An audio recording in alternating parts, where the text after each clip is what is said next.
உலகெங்கும் உள்ள ஆன்மீக நேயர்களுக்கு வணக்கம். நான் உங்க வித்யா கார்த்திக். எப்படான்ற மாரி இந்த வந்துட்டேன் அப்படின்ற மாரி குரு தன்னுடைய பெயர்ச்சியை மிதுன வீட்டிலிருந்து தன்னுடைய உச்ச வீடான கடகத்தை நோக்கி இடம்பெயர காத்திருக்கிறார். இந்த தடவ நடக்கக்கூடிய இந்த குரு பெயர்ச்சி அப்படின்றது 12 வருடத்திற்கு ஒரு முறை நடக்கக்கூடிய குரு உச்ச வீட்ல இருக்கக்கூடிய ஒரு குரு பெயர்ச்சி. இந்த குரு பெயர்ச்சி எப்படி இருக்க போகுது அப்படின்னா, அப்படியே கடகத்திலேயே உட்கார்ந்திருப்பாரா அப்படின்னா இல்ல. எப்பயுமே வருடக்கோள்கள் பத்தி நம்ம பேசம்போது, மத்த எல்லா இதுலயும் விட சனி பெயர்ச்சி ஆனா, ஐயோ! சனி வந்துட்டாரு. ராகு கேது என்ன ஆகப்போதோ தெரியல. ஆனா, எப்படா இந்த குரு பெயர்ச்சி ஆவாருன்ற மாரி நம்ம ஒவ்வொருவரும் எதிர்பார்த்து காத்துக் கொண்டிருப்போம். ஏன்னா, முழு சுபத்துவத்தை ஒவ்வொரு ஜாதகர்களுக்கும், ஒவ்வொரு மனிதருக்கும் வழங்கக்கூடிய ஒரே ஒரு சுபத்துவமான ஒரு கிரகம் ஒன்று உண்டு அப்டின்னா, அது குரு மட்டும் தான். அதனால தான் குரு பார்க்க கோடி நன்மைன்னு சொன்னாங்க. அப்படிப்பட்ட குரு இந்த 2026வது வருடம் தன்னுடைய உச்ச வீடான கடக வீட்டை நோக்கி பெயர்தல் அப்படின்றது ஒரு ராசிக்கு இல்ல. ஒவ்வொரு ராசிக்கும் சூப்பரா தான் இருக்க போது. அதுல எந்த மாற்று கருத்தும் இல்ல. ஆனா இந்த தடவ என்ன பண்ண போறாருன்னா, குரு அப்படியே கொஞ்சம் ரிங்கா ரோசஸ் ஆட போறாரு. நான் ஏற்கனவே சொன்ன மாரி 4 மாதம் கடகத்துல இருக்க போறாரு. திரும்ப எகைன் இதோ ஃப்ரெண்ட் வீட்டுக்கு போயிட்டு வரேன் அப்படின்ற மாரி அடுத்து சிம்மத்துக்கு வந்து அதிச்சாரமாக வந்து குரு அமரப் போகிறார். சூரியனுடைய நகர்வை நோக்கி கொஞ்சம் அப்படியே குரு தன்னுடைய இடத்திலிருந்து ஸ்பீட் அப் பண்ற மாரியான ஒரு நிகழ்வு தானே அதிச்சார குரு பெயர்ச்சி. அங்க அதிச்சாரமாயி திரும்ப எகைன் வக்ரகதியாகி திரும்ப மேல் நோக்கி போய் இந்த மாரியான ஒரு அமைப்புல இந்த குரு பெயர்ச்சி என்பது நிகழ காத்திருக்கிறது. ஓகே. அப்படியே கடகத்துல அக்டோபர் மாதம் 31ஆம் தேதி காலையில 8 மணி வரைக்கும் அங்க தான் இருப்பாரு. அதுக்கப்புறம் 8 மணி 13 நிமிஷத்துக்கு அப்புறம் அதிச்சாரமாக சிம்மத்துக்கு உள்ள என்ட்ரி ஆறார். அங்க அப்படியே இருக்கக்கூடிய குரு டிசம்பர் மாசம் 5ஆம் தேதி வரைக்கும் இருந்து அந்த இடத்துல வக்ரகதி ஆறார்.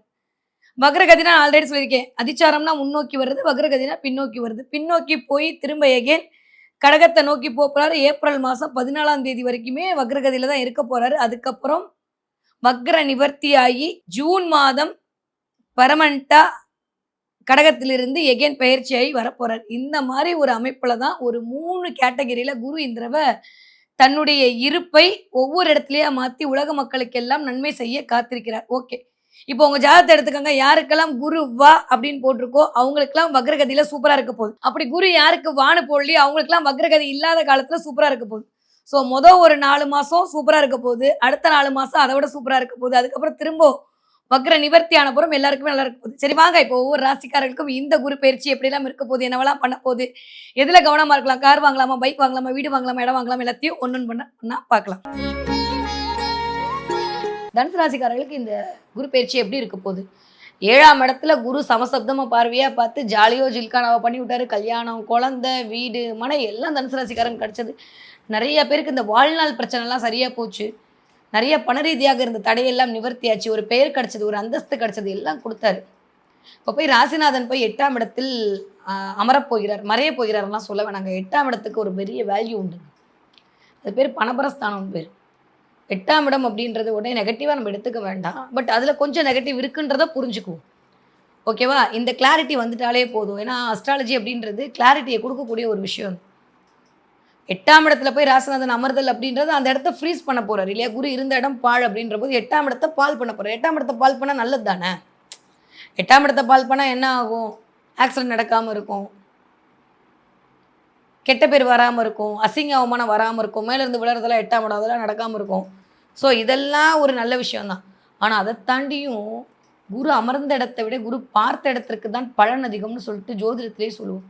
அதனால தான் குரு பார்க்க கோடி நன்மைன்னு வருது. அப்ப 8ஆம் இடத்துல இருக்க குரு டைரக்ட்டா அவங்களுடைய 2ஆம் இடத்த பார்வை செய்வார். எவ்வளோ பெரிய விஷயம் தெரியுமா? சமசப்தம பார்வையான 2ஆம் பார்வை. யாருக்கெல்லாம் திருமணம் நடக்கலையோ எழுதி வச்சுக்கோங்க. கண்டிப்பாக திருமணம் நடக்கும். தனுசு ராசிக்காரங்க என் புள்ள 3 நட்சத்திரமா இருக்கு. என் புள்ள பூராட நட்சத்திரமா இருக்கு. ரொம்ப நாளா வரன் பார்த்துட்டு இருக்கேன். கிடைக்கவே இல்லையா? சத்தியமா இந்த வருடம் திருமணத்திற்கான பிராப்தம், திருமணத்திற்கான யோகம் நிகழ்ந்தே தீரும். இல்லங்க ஏதோ ஒரு பிரச்சனை மிஸ் அண்டர்ஸ்டாண்டிங் உட்காந்துட்டே இருக்கும். 2ஆம் திருமணம் நடக்குமா? Yes of course. கண்டிப்பா நடக்கும். 8ஆம் இடத்துல உட்காரும்போது 2ஆம் இடத்துக்கான திருமண வாழ்க்கை வரும். ஏன்னா 2ஆம் இடத்துக்கான திருமணமே 11ஆம் இடம் தான். நிறைய இருக்குது. திருமண காண்டம்லாம் எடுத்தோன்னா அது போயிட்டே இருக்கும். 2ஆம் திருமணத்தை இண்டிகேட் பண்ணால் அந்த 11ஆம் இடத்துல விஷயம் இருக்கணும். அப்போ தான் 2ஆம் திருமணத்துக்கான அமைப்பு அது கொடுக்கும். இந்த தடவை ஆல்மோஸ்ட் பார்த்தீங்க அப்படின்னா ரொம்ப சரியான ராஜயோகம், மிகச்சரியான ராஜயோகம். ஒரு 4 மாதம்ப்பா, 4 மாதம் 5 மாதம். அடுத்து அக்டோபரில் வந்து அவர் அதிச்சாரமாக கீழே இறங்கி சிம்மத்தில் இருக்கும்போது டைரெக்டாக 5ஆம் பார்வையாக தனுசுவை திரும்ப பார்ப்பார். அதோட வேற என்ன ராஜயோகம் வேணும்னு நினைக்கிறீங்க? எப்பேற்பட்ட கஷ்டத்தையும் தீர்க்கறதுக்கு மீனத்துக்கும் சரி, தனுசுக்கும் சரி இந்த தடவ ஜாலியோ ஜில்கானா தான். எனக்கு தெரிஞ்சு நெகட்டிவாலாம் ஒண்ணுமே இல்ல. நெனச்சது நெனச்சபடி நடக்க போகுது. என்ன ஆரோக்கியத்துல அக்கறையா இருக்கணும். அடுத்தவங்கட்ட குடுக்கக்கூடிய கமிட்மெண்ட்ல கவனமா இருக்கணும். வண்டி வாகனத்துல விபத்து வராம போயிட்டு வரணும். தேவையில்லாத வீண் பழிக்கு ஆளாகக்கூடிய ஏதாவது ஒரு நிலை ஏற்படலாம். அத கொஞ்சம் கவனமா இருக்கணும். குரு அந்த இடத்துல உட்காரும்போது, குரு மறையிறார் அப்படின்றபோது, அது நம்மளுக்கு நம்ம ராசிநாதன் மறையும்போது சில சில நிகழ்வுகள் நடக்கத்தான் செய்யும். அதனால அது பெருசா நெகட்டிவ் ஆகாது. ஒருவேளை உங்க சுய ஜாதகத்துல எப்படி இருக்குன்றது ஒண்ணு இருக்குல்ல. வெறும் ஜாதகம் மட்டும் வச்சு நம்ம சொல்ல முடியாதுல்ல. மீன்ஸ் கோச்சாரத்த வச்சு சொல்ல முடியாதுல்ல. உங்களுக்கு அந்த குரு எத்தனாம் இடமா வராரு, உங்களுக்கு லக்னத்திலேருந்து குரு எங்க உட்காந்துருக்காரு, அந்த குருவை இந்த கோச்சார குரு எப்படி பார்க்குறாரு, இதெல்லாம் பொறுத்து தான் நெகட்டிவ்ன்றது வரப்போகுது. ஆனா, அப்படி கூட நெகட்டிவ் வராம இருக்கிறதுக்கு நெறைய விஷயங்கள் இருக்கு. 2ஆம் இடத்துக்கு குரு பார்வை, எகைன் 4ஆம் இடத்திற்கு குரு பார்வை. 4ஆம் இடம் தான் சுகம் சார்ந்த விஷயம், சுயம் சார்ந்த விஷயம், நெறைய உடைமை சார்ந்த விஷயம், படிப்பு, உங்கள ப்ரூவ் பண்ணக்கூடிய இடம், செல்ஃப் கான்ஃபிடென்ட் எல்லாம் 4ஆம் இடம். அந்த இடத்துல சனி உட்காந்து இது பேர் அர்த்த அஷ்டம சனின்னு பேரு. அஷ்டம சனியோட பாதிய குடுப்பாரு. மன ரீதியான குழப்பங்கள குடுப்பாரு சனி. அப்போ போய் இந்த குரு டைரக்ட்டா பார்க்கும்போது, "ஏன் புள்ள நீ என்ன பண்ற? நானே சந்திரன் வீட்ல உட்காந்து மனோகரகன் வீட்ல தான் உட்காந்துருக்கேன். மனச நீ கெடுத்துறலாமா? நோ, நோ" அப்படின்னு சொல்லும்போது, அந்த இடத்துல மனத்தெளிவை சனியும் குருவும் சேர்ந்து உருவாக்குவார். அப்ப மனத்தெளிவு எதுல கிடைக்கும்? வேலையில கிடைக்கும். இந்த வேலை பண்ணலாமா? அந்த வேலை பண்ணலாமா? எத தொடலாம்? எத ஜெயிக்கலாம்னு தெரியாம தவிச்சிட்டு இருந்தக்கூடிய தனுசு ராசிக்காரர்களுக்கு வேலையில் ஒரு தெளிவு கிடைக்கும். கிளாரிட்டி கிடைக்கும். நிறைய பேருக்கு வேலை வாய்ப்பு கிடைக்கும். சொந்த தொழிலுக்குள் இறங்குவதற்கான பிராப்தம் கிடைக்கும். அம்மாவின் அனுசரணை மூலமா வீடு கட்டக்கூடிய அமைப்பு பிறக்கும். வீடு கட்டி முடிச்சு அம்மாவை போய் அந்த வீட்டில் உட்கார வச்சு அழகு பார்ப்பீங்க. வண்டி வாகன சேர்க்கை நடக்கும். உங்க குடும்பமா அமர்ந்து சில இடங்களுக்கு போயிட்டு வரதுக்கான வாய்ப்புகள் கிடைக்கும். பிரிந்த குடும்பம் எல்லாம் ஒன்று கூடுவதற்கான வாய்ப்புகள் கிடைக்கும்.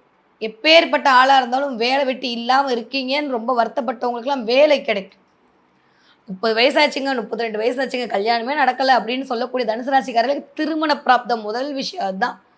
குழந்தை பேரு, திருமண பிராப்தம், கல்வி தடை. 4ஆம் இடம் தான் வந்து இருக்கும்போது சனி கல்வியில தடை பண்ணியிருப்பாரு. அந்த கல்வி தடை நிவர்த்தி ஆகும். நான் ஃபாரின் போய் படிக்கணும்னு நினைக்கிறேன். எனக்கு விசா கிடைக்கல, எனக்கு இது கிடைக்கல, அது கிடைக்கலன்னு சொல்றவங்களுக்குலாம் ஆஃப்டர் செப்டம்பருக்கு மேல அந்த கல்வி தடை நிவர்த்தி ஆகும். அடுத்து அப்படியே 8ஆம் இடத்துல இருக்கக்கூடிய குரு 9ஆம் இடத்துக்கு வந்து தனுசுக்கு அமருவார். அதுவும் சிவராஜ யோகத்துல அமருவார். பாக்கியமான குரு வந்து உட்காந்து 5ஆம் பார்வையா கடாட்ச பார்வையா தனுசை பார்ப்பார். இவர் என்ன வேணும்? அக்டோபர் மாதத்துக்கு மேலே மழை தான், அடமழை தான் தனுசு ராசிக்காரர்களுக்கு. இருந்தாலும் இந்த முதல் ஒரு 4 எகைன் திரும்ப ஒரு வக்ரமாகி போகிறாரு. இந்த கான்செப்ட்லாம் வச்சு பார்க்கும்போது ஒரு 3 மாதம் ஓகே, மற்ற மாதங்கள் கொஞ்சம் கவனமாக இருக்க வேண்டிய காலகட்டமாக இருக்குது தனுசு. ஆரோக்கியத்தில் கவனம் தேவை. இந்த 4ஆம் இடம் வந்து சுகஸ்தானம் இல்லையா, அங்கே போய் சனி உட்காந்துருக்காரு. குரு பார்க்க தான் போகிறாரு. இருந்தாலுமே சனி தன்னுடைய விஷயத்தை திரும்ப சனியும் வக்ரகதியில் கீழே வரப்பார். எங்கள் 3ஆம் இடத்துக்கு வருவார். இப்போ முயற்சியில் ஏதோ ஒரு மைனஸை கொடுத்துட்டே இருப்பார். ஷோல்டர் பெயின், இடுப்பு வலி, தலைவலி, தொண்டை வலி இதெல்லாம் க்ரியேட் பண்ணுவார். உங்களை ப்ரூவ் பண்ணுமேன்றதுக்காகவே ஓட வைப்பார் குரு. குரு பார்வை என்ன பண்ணால் உடனே கொடுக்காதுங்க கோடி கோடியாக. உங்களை இயக்கும்.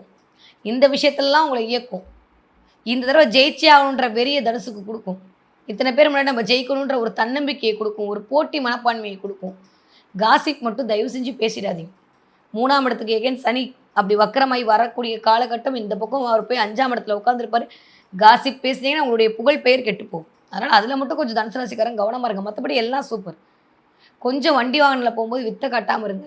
இந்த 8ஆம் இடத்துல இருக்கக்கூடிய சனி கொஞ்சம் தேவையில்லாமல், ஒருவேளை உங்களுக்கு தசா புத்தி ஒழுங்காக நடக்கலை, இல்லை குரு எங்கேயாவது உங்கள் ஜாதகத்தில் வக்ரம் அப்படின்னு போட்டிருந்ததுன்னா அக்டோபர் மாதத்துலேருந்து டிசம்பர் மாதம் வரைக்கும் நடக்கக்கூடிய பீரியடு உங்களுக்கு சாதகம். ஏன் அதுக்கப்புறமா ஒரு வக்ரமாக தான் இருக்க போகிறாரு. டிசம்பர் மாதம் மேலே வக்ரகதியில் போகும்போது சாதகம். ஒருவேளை அப்படி இல்லை அப்படின்னா குரு எங்கேயாவது மறைஞ்சிருக்காரு அப்படின்ற பட்சத்தில், குருவோட பொசிஷன் நல்லா இல்லை, பாவிகரால் பார்க்கப்படுகிற அமைப்பில் இருக்குது அப்படின்னா வீண் கெட்ட பெயர் வருவதற்கான வாய்ப்புகள் இருக்குது. அதனால் அதில் கொஞ்சம் கவனமாக இருக்கும். இப்போ 8ஆம் இடத்துல இருக்கும்போது எதில் நான் கவனமாக இருக்கணும் அப்படின்னா, பெயர் புகழை கெடுத்துக்காமல் இருக்கணும். எனக்கு தான் எல்லாம் தெரியுன்ற மாதிரி பேசாமல் இருக்கணும். பேச்சில் ரொம்ப கவனம், நிதானமாக இருக்கணும். யாருக்கும் ஜாமீன் கையெழுத்து ஷூரிட்டி போடவே கூடாது. தனுசு ராசிக்காரங்க யூஸ்வலி போட மாட்டேங்க. நீங்களாம் ரொம்ப தெளிவு தான், இருந்தாலும் பிளான்ட் உங்களே போட வைக்கும். அதனால் அதில் கொஞ்சம் கவனமாக இருக்கணும். என் ஃப்ரெண்டு தான், என்னோட இவங்க தான், என் குடும்பம் தான் சொல்லி ஏதாவது ஒரு கையெழுத்து போட்டிங்கன்னா மாட்டிப்பீங்க. டாக்குமெண்ட்டில் ரொம்ப கவனமாக இருக்கணும். வராத கடன், வரவேண்டிய கடன் எல்லாம் வந்து முடிஞ்சிடும். அதில் எந்த பிரச்சனையும் இல்லை. ஒப்புதல்னு சொல்லக்கூடிய இடத்துல எகன் சனி வேற இறங்குவார். 3ஆம் இடத்துக்கு வரும்போது இந்த கையெழுத்தெல்லாம் 3ஆம் இடம் தான். அப்போ அந்த நேரத்தில் கவனமாக இருக்கணும். ஸோ டாக்குமெண்ட் விவகாரத்தில் ரொம்ப ரொம்ப பட்டா விவகாரத்தில் ரொம்ப கவனமாக இருக்க வேண்டிய காலகட்டமாக இருக்குது தனுசு ராசிக்காரர்களுக்கு. அதே மாதிரி கொஞ்சம் 8ஆம் இடம் அப்படின்றது ஆயுள் ஸ்தானம்னு பேர். அதனால் அதில் கொஞ்சம் கவனமாக இருக்கணும். நெருப்புனா வாய் வந்துடாது. பட் ஏதோ சொல்ல வேண்டியது என் கடமை, அதனால் சொல்கிறேன். இதில் மட்டும் கவனமாக இருங்க தனுசு ராசிக்காரங்க. ஓகே. படிக்கிற பிள்ளைங்க எப்படி படிப்பீங்க? சூப்பராக படிப்பீங்க. தனுசு ராசிக்காரங்க பிள்ளைங்க படிக்கிற பிள்ளைங்களை பற்றி கவலையே பட வேண்டாம். திடீர் அதிர்ஷ்டம்லாம் உருவாகும். குரு வந்து உட்காந்து திடீர்னு அதிர்ஷ்டத்தை கொடுப்பாரு. நீங்கள் ஏ தொட்டா ஏ தான் கரெக்டு, பி தொட்டா பி தான் கரெக்டு. அதை பற்றி ஒரி பண்ண வேண்டாம். ஓகே. அதே மாதிரி 20 வயதுலேருந்து 40 இருக்கக்கூடிய தனுசு ராசிக்காரர்கள் திருமண யோகம் இருக்குன்னு நான் சொல்லிட்டேன். வெளியூடு வெளிமாநிலம் போகிறதுக்கான வாய்ப்பெல்லாம் இருக்குது. இப்போ 3ல் இருக்கக்கூடிய ராகு எகைன் திரும்ப 2ல் வந்து உட்காந்து நிறைய தொழில் வரவுகளை, தொழில் விருத்தியை கொடுப்பார். நிறைய நல்லது நடக்க போகுது. ஃபாரினில் போய் இப்போ இருக்கிறது, ஃபாரினில் இருந்தால் இங்கே வர்றது, பிற மொழி பிற மாநிலம் பேசக்கூடிய மக்களிடம் போகிறது, இது எல்லாமே நடக்கும் தனுசுக்கு. அதே மாதிரி 40 வயதுலேருந்து 60 இருக்கக்கூடிய தனுசு ராசிக்காரர்கள் தயவு செஞ்சு உங்களுடைய ஆரோக்கியத்தை பார்த்துக்கோங்க. காசிப் பேசாதீங்க, அடுத்தவங்களை பற்றி புரணி பேசாதீங்க. நான் என்னால் தான் வாழ்ந்தேன் அப்படின்ற வார்த்தையை மட்டும் விடாதீங்க. சனி வச்சு செஞ்சிருவார். ரொம்ப கவனம். இதை மட்டும் பண்ணாமல் இருந்தீங்கன்னா போதும். நிறைய பேருக்கு வீடு மனை வண்டி வாகன சொத்து சேர்க்கையெல்லாம் இருக்குது. நல்லவையெல்லாம் கூடி வரப்போகுது. ரொம்ப நாளுக்கு அப்புறம் நல்லா இருக்க போகிறீங்க, சந்தோஷமாக இருக்க போகிறீங்க. ஒன்றும் நெகட்டிவாலாம் ஒன்றும் இல்லை. இருந்தாலும் இந்த 8ஆம் இடத்துல இருக்கக்கூடிய ராசிநாதனுடைய அமைப்பு கொஞ்சம் ஓகேவா இல்லைன்றதை மட்டும் புரிஞ்சுக்கிட்டு சூதானமாக நடந்துக்கங்க. அதுக்கு நான் என்ன மேடம் பண்ணணும் அப்படின்னா, ஒரே ஒரு வழிபாடு தான். ஆலங்குடியில் இருக்கக்கூடிய குரு பகவானை போய் வழிபாடு பண்ணிட்டு வாங்க.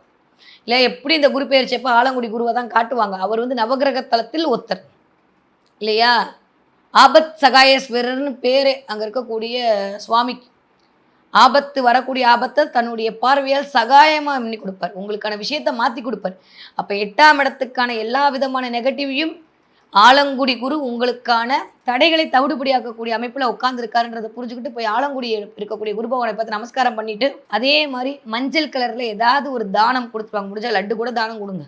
புடவை தான் கொடுக்கணும் அவசியம் இல்லை. மஞ்சள் கலரில் ஏதாவது லட்டு தானம் கொடுங்க. மஞ்சள் கயிறு கொடுங்க. கல்யாணம் ஆகக்கூடிய பிள்ளைங்களுக்கு மஞ்சள் கயிறு தானம் கொடுங்க. இல்லையா சுமங்கலி தானம் கொடுங்க. சுமங்கலி பொருட்கள் வாங்கி தானம் கொடுங்க.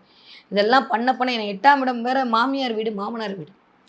அந்த இடத்துல வேறு குரு உட்காந்து அமர போகிறாருன்னா அதன் மூலமாக எதுவும் பிரச்சனை வராமல் சிக்கல் வராமல் இருக்கிறதுக்கு இந்த சின்ன சின்ன விஷயங்கள் உங்களுக்கு நிவர்த்தியை கொடுக்கும். ரொம்ப நல்லா இருக்குது தனுசுக்கு. பெருசாக கவலைப்பட வேணாம்.